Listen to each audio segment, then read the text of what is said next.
Hey, good people, this is our third instalment of Together in the Kitchen. Join us today, we are making an amazing curry, a lentil dal, a fantastic flatbread, and a completely awesome apple and sultana spice samosa. Let's do this. Get those hands washed, guys. Get them clean. Get ready for cooking. Right, take a bowl. And what you're going to do is you are going to put your flour into the bowl. Dead simple. All in there. All pre-weighed. Let's go. If you need the instructions, use them.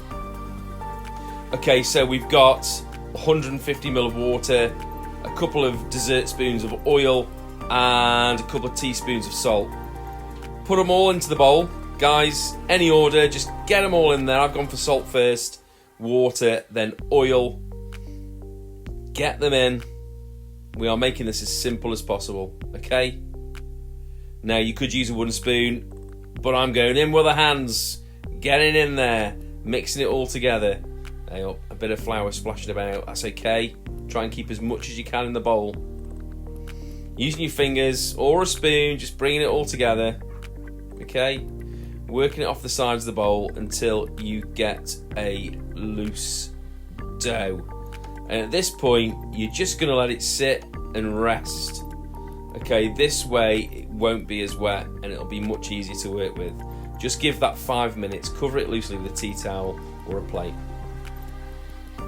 So, once the dough's rested, just get it onto the worktop.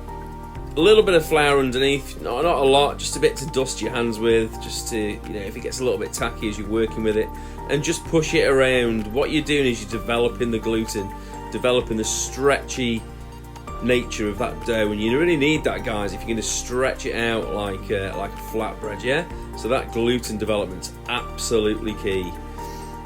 So for those of you who don't know, gluten is a protein, and it's made from two proteins that are present in flour. Glutenin and gliadin, and as you push them around with water in that dough, those two proteins kind of collide together to make gluten. Okay, so just a little bit of extra flour on there just to stop it from getting sticky, just pushing it around. Do that for 5 minutes. It'll start to be smooth and silky and just feel really smooth and nice in your hands. Okay, so take the dough and we're going to split that into 4, okay? So 1 each. If you want to go extra small with these, you could always go 8. Yeah, but we're going to go 4. And then we're just going to roll them up. Yeah, using this little technique, stretching your hand out and just rolling it round and round and round. Just like that, which twists the bottom of the dough and brings it together as a nice ball. Do that with each one. Just like that, yeah? Have a bit of fun with it. Bit more flour if you need it. Looking good. Doing a great job, guys, yeah? So at this stage, it's a case of now getting your rolling pin ready if you're waiting, and ready for the next bit. Okay, so take a rolling pin, a little bit of flour on it, and you're just going to turn it 90 degrees. Just roll it around the flour as you're rolling, and then we're going to hand stretch. So just pulling the edge between our thumbs and our fingers, and what that's doing is just stretching the gluten, because you kind of, with the rolling pin, you're rolling it from the center out, and this way you're sort of stretching it around the outside as well. Yeah, so it just helps you get the shape of the flatbread.